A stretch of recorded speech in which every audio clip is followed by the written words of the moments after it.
See, that's your problem. You're telling me he got swept. It was a massacre, a goddamn 4-game execution. And yeah, on paper, it looks like a slaughter. June, LeBron James is 22 goddamn years old. He looks like a Greek god sculpted out of charcoal. And he's leading an army of what? I'll tell you what. He's leading a collection of warm bodies that looked like they were recruited from a local Cleveland YMCA after a particularly rough bingo night. You ever actually look at that roster? It's like a casting call for thugs who get shot in the first 5 minutes of a Steven Seagal movie. You got Zydrunas Ilgauskas. The guy's 7'3" and looks like he was assembled in a Soviet clock factory out of spare parts and sadness. You got Anderson Varejao with that hair. That hair didn't belong on a basketball court. It belonged in a disco-themed fever dream or wrapped around a head of lettuce in a cheap grocery store. And then you got Boobie Gibson. Boobie, you're telling me you're going to win a world championship against Greg Popovich with a guy nicknamed Boobie?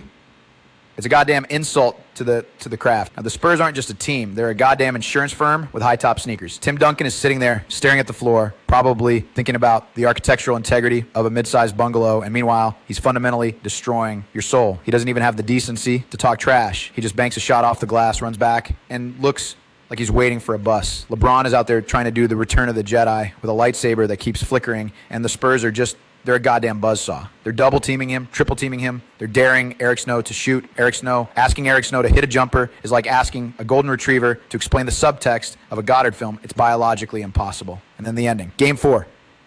The sweep is complete. LeBron is standing there, dripping sweat, realizing he just dragged a literal boat anchor across the Sahara Desert only to get thirsty at the finish line. And what does Timmy D do? He hugs him. He gets in his ear like a priest at a confessional and says, this is going to be your league in a little while, but I appreciate you giving us this year. You see that?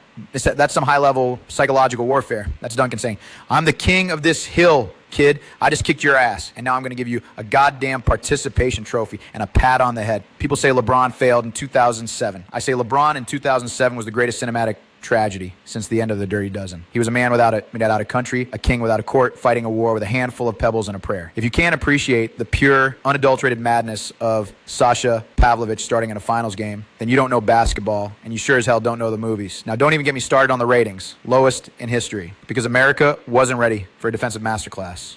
They wanted Die Hard, and they got an 80-hour documentary on how to build a stone wall. And you know what? I loved every goddamn second of it.